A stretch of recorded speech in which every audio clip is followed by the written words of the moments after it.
அனைவருக்கும் வணக்கம். இன்னைக்கு ஏப்ரல் 5. இன்னைக்கு தினமணி செய்தித்தாள்ல என்னென்ன செய்திகள் இருக்கு அப்படிங்கிறத பார்ப்போம்.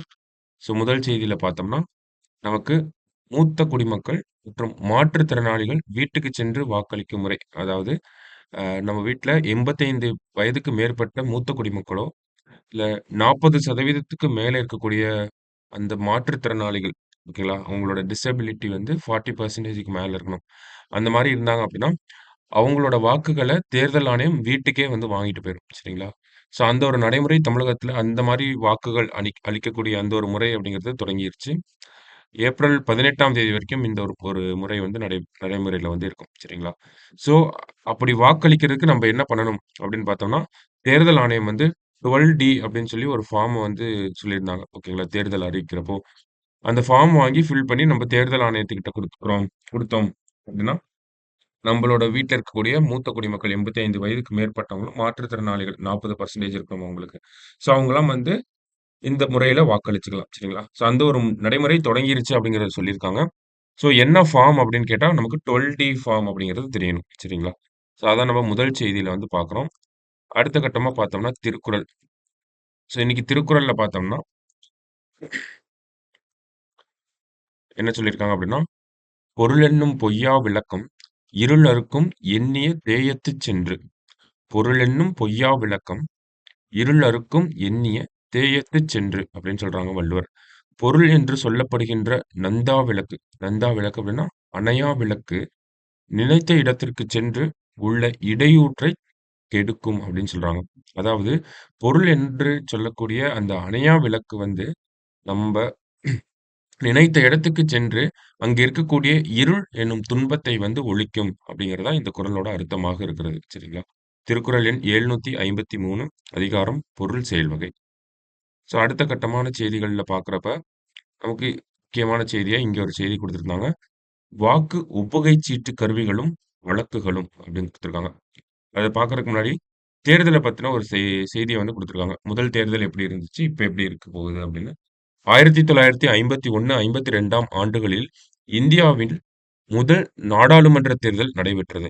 அந்த தேர்தல் சுமார் 4 மாதங்கள் நடைபெற்றது. 1980ஆம் ஆண்டு நாடாளுமன்ற தேர்தல் வெறும் 4 நாட்கள் மட்டுமே நடைபெற்றது. ஓகேங்களா? நிகழாண்டுல பார்த்தோம்னா 44 நாட்கள் வந்து நடக்கப்போகுது. அப்ப முதல் தேர்தல் 4 மாதங்கள். 1980ஆம் ஆண்டு நடைபெற்ற நாடாளுமன்ற தேர்தல் வெறும் 4 நாட்களுக்கு தான் நடந்துச்சு. தற்போது நடைபெறக்கூடிய இந்த தேர்தல் 44 நாட்களுக்கு நடக்கப்போகுது.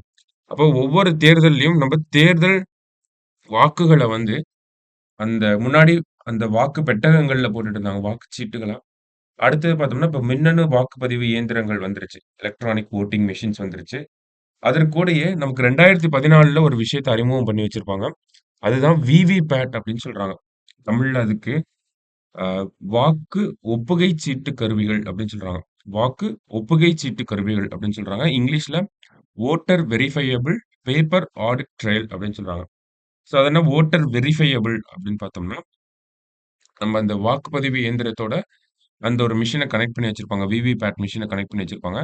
நம்ம யாருக்கு ஓட்டு போடுறோம், அந்த பட்டன பிரஸ் பண்ணதுக்கு அப்புறமா, அந்த ஒப்புகை சீட்டு கருவிகள்ல வந்து 7 செகண்ட்ஸ்க்கு 7 நொடிகளுக்கு வந்து நம்ம எந்த சின்னத்துக்கு ஓட்டு போட்டிருக்கோமோ, அந்த ஒரு டேட்டா வந்து அதுல ஒரு பிக்சரா நமக்கு தெரியும். ஓகேங்களா? அது ஒரு பேப்பர்ல நமக்கு தெரியும்.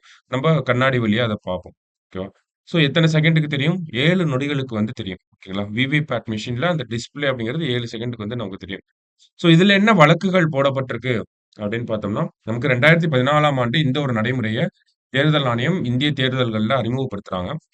அறிமுகப்படுத்தினதுக்கு அப்புறமா, இந்த விவிபேட்டோட ஒரு எதுக்காக கொண்டு வந்தாங்க அப்படின்னு பார்த்தோம்னா, நமக்கு நம்ப பிரஸ் பண்ற பட்டனுக்கு தான் நம்ப ஓட்டு போட்டிருக்கோமா அப்படிங்கிறத வெரிஃபை பண்றதுக்காக தான் அந்த ஒரு விவிபேட் மெஷினே இருக்கு. ஓகேங்களா? அத நம்ப வெரிஃபை பண்ணிடுறோம். அந்த டிஸ்ப்ளேல 7 செகண்ட் பார்க்கறது மூலியமா. தேர்தல் ஆணையம் எப்படி வெரிஃபை பண்ணுவாங்கன்னா, ஒரு நாடாளுமன்ற தொகுதியில இருக்கக்கூடிய 5 அந்த ஒரு 5 மிஷின எடுத்துக்கிட்டு, அதுல இருக்கக்கூடிய வாக்குகள் பதிவான வாக்குகளும், இங்க டிஸ்ப்ளே ஆன அந்த வாக்குகளும் கரெக்ட்டா தான் இருக்கான்னு மேட்ச் பண்ணி பார்ப்பாங்க. ஓகேங்களா? ஒரு தொகுதியில 5 வாக்கு பெட்டிகள வந்து எடுத்துக்கோங்க. அந்த மிஷின எடுத்துக்கோங்க. ஓகேங்களா? எடுத்துட்டு 2யும் கம்பேர் பண்ணி பார்ப்பாங்க. ஸோ, அந்த எலக்ட்ரானிக் வோட்டிங் மிஷின்ல இத்தன வாக்குகள் இந்த சின்னத்தில பதிவாயிருக்கு. அதே மாதிரி தான் இந்த விவிபேட் மிஷின்லயும் அதே டிஸ்ப்ளே எடுத்து பார்க்குறாங்க. பார்க்குறப்போ, இந்த சின்னத்தில 100 ஓட்டு விழுந்திருக்கு. இங்கேயும் 100 ஓட்டு தான் விழுந்திருக்கு. அப்ப கரெக்ட்டா தான் இருக்கு அப்படின்னு சொல்லி தேர்தல் ஆணையம் அத வெரிஃபை பண்ணுவாங்க. ஸோ, அதை சார்ந்த வழக்குகள் அப்படிங்கிறது நெறையவே வந்திருக்கு. என்ன அப்படின்னு பார்த்தோம்னா, நமக்கு முதல்ல பார்த்தோம்னா, இப்ப தான் 5 வாக்குப்பெட்டிகள எடுத்து பண்றாங்க. 2014க்கு அப்புறமா என்ன ஒரு நடைமுறை ஃபர்ஸ்ட்டு அமல்ல இருந்திருக்கும் அப்படின்னு பார்த்தோம்னா, முன்னாடிலாம் ஒரே ஒரு வாக்கு அந்த ஒரு மெஷின மட்டும் தான் எடுத்து செக் பண்ணி பார்ப்பாங்க. அதுக்கப்புறமா ஒரு வழக்கு போடப்பட்டிருக்கும். அந்த வழக்கு தான் 2019ல என்ன ஆயிருக்குமோ அந்த தீர்ப்பு ஆயிருக்கும். அந்த தீர்ப்புல என்ன சொல்லியிருப்பாங்க அப்படின்னா, ஒரு மெஷினுக்கு பதிலா 5 மெஷின எடுத்து பண்ணுங்க அப்படிங்கிறத சொல்லியிருப்பாங்க உச்சநீதிமன்றம். அதுக்கப்புறம் என்ன ஆகுது அப்படின்னு பார்த்தோம்னா, இப்போ தற்போது ஒரு வழக்கு போடப்பட்டிருக்கு. அதுல 100% எல்லா வாக்கு அந்த பெட்டிகளையும் எடுத்து electronic voting machine, VVPAT machine 2த்தையும் எடுத்து 100% எல்லாத்தையுமே வந்து வெரிஃபை பண்ணி காட்டணும் அப்படின்னு சொல்லி ஒரு வழக்கு போடப்பட்டிருக்கு. ஓகேங்களா? இதுக்கு முன்னாடி இது மாரி ஒரு வழக்கு போடப்பட்டிருந்துச்சு. ஆனா, அத உச்சநீதிமன்றம் தள்ளுபடி பண்ணியிருப்பாங்க. மறுபடியும் அதே ஒரு நோக்கத்தோட 100% இப்ப எப்படி ஃபர்ஸ்ட்டு ஒரு பெட்டிய எடுத்து பண்ணாங்க. ஒரு மிஷின் எடுத்து பண்ணாங்க. அடுத்தது 5 மிஷின் எடுத்து பண்ணிட்டு இருக்காங்க இப்போ, தற்போதைய நடைமுறையா. இதுக்கப்புறம் 100% எல்லாத்தையும் எடுத்து பண்ணணும் அப்படிங்கிறத சொல்லி ஒரு வழக்கு போடப்பட்டிருக்கு. ஸோ, அந்த ஒரு வழக்கோட பின்னணியில தான் இந்த ஒரு செய்திய நம்ம பார்க்குறோம். சரிங்களா? ஸோ, அதுதான் அந்த செய்தி. அடுத்தது பார்த்தோம் அப்படின்னா, இங்க 2, 3 இம்பார்ட்டன்ட்டான விஷயங்கள் முதல் முறையாக பண்ணியிருக்காங்க. என்ன அப்படின்னு பார்த்தோம்னா, புற்றுநோய்க்காக இந்தியாவில் முதல் முறையாக உருவாக்கப்பட்ட மரபணு அடிப்படையிலான CAR-T செல் சிகிச்சை முறையை குடியரசுத் தலைவர் தொடங்கி வைத்தார் அப்படின்னு சொல்றாங்க. கார்-T செல் தெரப்பி அப்படின்னு சொல்லி இங்கிலீஷ்ல சொல்லுவோம். ஸோ இத யார் உருவாக்கியிருக்காங்க அப்படின்னு பார்த்தோம்னா, மும்பை ஐஐடி மற்றும் டாடா அறக்கட்டளை இணைந்து உள்நாட்டில் உருவாக்கப்பட்ட CAR-19 எனும் CAR-T செல் சிகிச்சை முறை பல வகை புற்றுநோய்களை குணப்படுத்தும். அதற்கான சிகிச்சை செலவையும் வெகுவாக குறைக்கும் என்பது குறிப்பிடத்தக்கது. ஸோ புற்றுநோய் ட்ரீட்மெண்ட்ல ஒரு ஒரு புதிய விஷயத்த இந்தியாவிலேயே உருவாக்கியிருக்காங்க. இண்டிஜினியஸ்லி டெவலப்டுன்னு சொல்லுவோம் இங்கிலீஷ்ல. ஓகேங்களா? அது என்ன ட்ரீட்மெண்ட் முறை அப்படின்னு பார்த்தோம்னா, கார்-T செல் தெரப்பி அப்படின்னு சொல்லுவாங்க. ஓகேங்களா? கார்-T செல் தெரப்பி ஆர் ட்ரீட்மெண்ட் அப்படின்னு சொல்லுவாங்க. ஸோ, இத வந்து யாரு பண்ணியிருக்காங்க? மும்பை ஐஐடியும், டாடா அறக்கட்டளையும் சேர்ந்து பண்ணியிருக்காங்க. அதுக்கு அவங்க என்ன பேர் வச்சிருக்காங்கன்னா, நெக்ஸ் கார்-9 அப்படின்னு சொல்லி, கார்-19 அப்படின்னு சொல்லி பேர் வச்சிருக்காங்க. ஓகேங்களா? ஸோ, இப்ப இந்த நெக்ஸ் கார்-19 அப்படின்னா, கேன்சர் ட்ரீட்மென்ட்க்கு இருக்கக்கூடிய ஒரு விஷயம். இந்தியாவிலேயே உருவாக்கப்பட்டிருக்கு. மும்பையில இருக்கக்கூடிய ஐஐடி மும்பையும், டாடா ஃபவுண்டேஷனும் சேர்ந்து தான் இத பண்ணியிருக்காங்க. சரிங்களா? அத நம்ம குடியரசுத் தலைவர் வந்து இந்தியாவுல தொடங்கி வச்சிருக்காங்க. அதுதான் இந்த ஒரு செய்தி. முக்கியமான செய்தி நல்லா பார்த்து வச்சுக்கோங்க. அடுத்தது பார்த்தோம்னா, அதிநவீன அக்னி பிரைம் ஏவுகணை சோதனை வெற்றி. ஸோ ஒரு சோதனை வெற்றி அடைஞ்சிருக்கு. என்ன அப்படின்றத பார்ப்போம். அணு ஆயுத பிரிவு மற்றும் பாதுகாப்பு ஆராய்ச்சி மேம்பாட்டு நிறுவனம், அதாவது டிஆர்டிஓ. இவங்க 2 பேரும் இணைந்து அணு ஆயுதங்களை சுமந்து செல்லும் அதிநவீன புதிய தலைமுறை அக்னி பிரைம் ஏவுகணையை ஒடிசாவில் உள்ள ஏபிஜே அப்துல் கலாம் தீவில் ஏப்ரல் 3ஆம் தேதி வெற்றிகரமாக சோதனை செய்தன அப்படின்னு குடுத்துருக்காங்க. ஸோ டிஆர்டிஓவும், இந்த அணு ஆயுத பிரிவும் சேர்ந்து என்ன பண்ணியிருக்காங்க, அப்துல் கலாம் ஐலேண்ட்ல வந்து ஒரு அக்னி பிரைம் அப்படிங்கிற இந்த ஏவுகணைய வந்து டெஸ்ட் பண்ணியிருக்காங்க. இந்தியாவுல ஏவுகணைய எங்க டெஸ்ட் பண்ணுவாங்கன்னா, அது அப்துல் கலாம் ஐலேண்ட்ல தான். அந்த அப்துல் கலாம் ஐலேண்ட் அப்படிங்கிறது ஒடிசா பக்கத்துல இருக்கக்கூடிய ஒரு சின்ன தீவு தான். ஓகேங்களா? ஸோ அங்க தான் வந்து டெஸ்ட் பண்ணியிருக்காங்க. அக்னி பிரைம் அப்படிங்கிற இந்த ஏவுகணைய. சரிங்களா?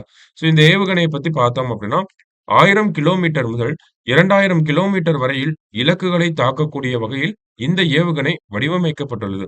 ஸோ, இதனுடைய ரேஞ்ச் அப்படிங்கிறத குடுத்துருக்காங்க. 1000 கிலோமீட்டர் முதல் 2000 கிலோமீட்டர். எதோட ரேஞ்சு? அக்னி பிரைமோட ரேஞ்ச். ஓகேங்களா? நம்ம சமீபத்தில பார்த்தோம்னா, அக்னி 5 அப்படிங்கிறதையும் நம்ம சோதனை பண்ணியிருப்போம். ஓகேங்களா?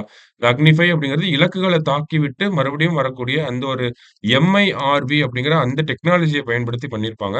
இதனுடைய கிலோமீட்டர் ரேஞ்ச் பார்த்தோம்னா, 5000 கிலோமீட்டர் அப்படிங்கிறது நமக்கு தெரியும். ஓகேங்களா? அதே மாரி 700லிருந்து 3000 கிலோமீட்டர் வரைக்கும் 3500 கிலோமீட்டர் வரைக்கும் இருக்கக்கூடிய அந்த அக்னி 1 டூ 4 அப்படிங்கிறத ஆல்ரெடி நம்ப டெஸ்ட் பண்ணி ரெடியா வச்சிருக்கோம். ஓகேங்களா? அதெல்லாம் முன்னாடியே பண்ணி முடிச்சுட்டாங்க. இப்ப தான் அக்னி 5 பண்ணி முடிச்சிருப்பாங்க 5000 கிலோமீட்டருக்கு. ஸோ இதெல்லாம் எங்க பார்க்குறோம் அப்படின்னா, நமக்கு சமீபத்தில நடந்த இந்த சோதனை வெற்றிகள் அப்படிங்கிறத குடுத்துருக்காங்க. இந்த சமீபத்தில நடந்த இந்த அக்னி பிரைம், அக்னி 5 ஓட ஏவுகணை இதெல்லாம் வந்து திவ்யாஸ்திரா அப்படிங்கிற திட்டத்துக்கு கீழ வரும். ஓகேங்களா? இது இம்பார்ட்டன்ட்டான விஷயம். அக்னி 5, அக்னி பிரைம் இப்ப நடந்த அக்னி பிரைம் இந்த ஒரு ஏவுகணை ஏவுகணைகள சோதனை பண்ணியிருக்காங்க இல்லையா? இதெல்லாம் என்ன திட்டத்துக்கு கீழ பண்றாங்க அப்படின்னு பார்த்தோம்னா, திவ்யாஸ்திரா அப்படிங்கிற அந்த திட்டத்துக்கு கீழ பண்றாங்க. அக்னி பிரைம் அதெல்லாம். அக்னி பிரைம் அப்படிங்கிறத சோதனை பண்ணி முடிச்சு, அது வெற்றிகரமாக வந்திருக்கு அப்படிங்கிறத செய்தி குறிப்பு வெளியிட்டிருந்தாங்க. அந்த ஒரு அடிப்படையில தான் இந்த செய்திய பார்க்குறோம். அடுத்தது பார்த்தோம் அப்படின்னா, அரசின் மருத்துவ சேவைகளை மேம்படுத்த செயலி அறிமுகம் அப்படின்னு குடுத்திருக்காங்க. மத்திய அரசின் மருத்துவ சேவைகள் பொதுமக்களை சென்றடையும் நோக்கில் மை சிஜிஹெச்எல் என்ற புதிய iOS செயலி அறிமுகம் செய்யப்பட்டுள்ளது. ஓகேங்களா? ஆல்ரெடி ஆண்ட்ராய்டுக்கு இருக்கு. இப்போ iOS அதாவது ஆப்பிள் ஃபோன்ஸ்க்குலாம் இது பண்ணியிருக்காங்க. ஓகேவா? என்ன செயலி அப்படின்னு பார்த்தோம்னா, my CGHS central government health ஸ்கீம்ன்னு சொல்லுவாங்க. அதான் அந்த சிஜிஹெச்எஸ் ஓகேவா? அதுல அதனுடைய பயன் என்ன அப்படிங்கிறத குடுத்திருக்காங்க. பயனாளிகள் தங்கள் உடல்நலன் குறித்த அறிக்கைகள், தகவல்களை இணையம் மூலம் பெறும் வகையில் வடிவமைக்கப்பட்டுள்ளது இந்த செயலி. ஓகேங்களா? அவங்களோட உடல்நலம் குறித்த அந்த டேட்டாஸ் எல்லாம் ஆப் மூலியமாவே வாங்கிக்கலாம். ஓகேங்களா? அதான் அந்த நோக்கத்த வந்து இந்த இடத்துல குடுத்திருக்காங்க நமக்கு. ஓகேவா? மை சிஜிஹெச்எஸ் அப்படிங்கிறது தான் அந்த ஆப். இப்ப எக்ஸாம்ல எல்லாம் எழுதுறப்போ, பிலிம்ஸ் பாயிண்ட் ஆஃப் வியூலயும் கேட்கலாம். மெயின்ஸ் பாயிண்ட் ஆஃப் வியூல அ மருத்துவத்துறை சார்ந்து டிஜிட்டல் வைஸ் அரசாங்கம் என்னென்ன பண்ணியிருக்காங்க அப்படின்னு கேட்டாங்கன்னா, நம்ம இந்த ஆப்லாம் நம்ம எழுதலாம். சரிங்களா? மை சிஜிஹெச்எஸ் அப்படிங்கிற இந்த ஆப்லாம். அடுத்த கட்டமாக பார்த்தோம்னா, வேற வேற செய்திகள் நமக்கு பெருசா எதுவும் இல்ல. சரிங்களா? இதெல்லாம் தான் செய்திகளா இருந்துச்சு. 12T ஃபார்ம பத்தி பார்த்திருந்தோம். அண்ட் தென் நம்ம இந்த அக்னி பிரைம் ஏவுகணை சோதனை, அடுத்தது இந்த நெக்ஸ்ட் கார் 9 அப்படிங்கிற அந்த தெரபி, அடுத்தது விவிபேட் மிஷின் பத்தி ஒரு முக்கியமான செய்திய பார்த்திருந்தோம். ஓகேங்களா? இதெல்லாம் தான் முக்கியமான செய்திகளா இருந்துச்சு. நீங்களும் ஒரு தடவ வாசிச்சு பார்த்துருங்க. மீண்டும் நாளை செய்தித்தாள் வாசிப்பில் சந்திக்கலாம். நன்றி.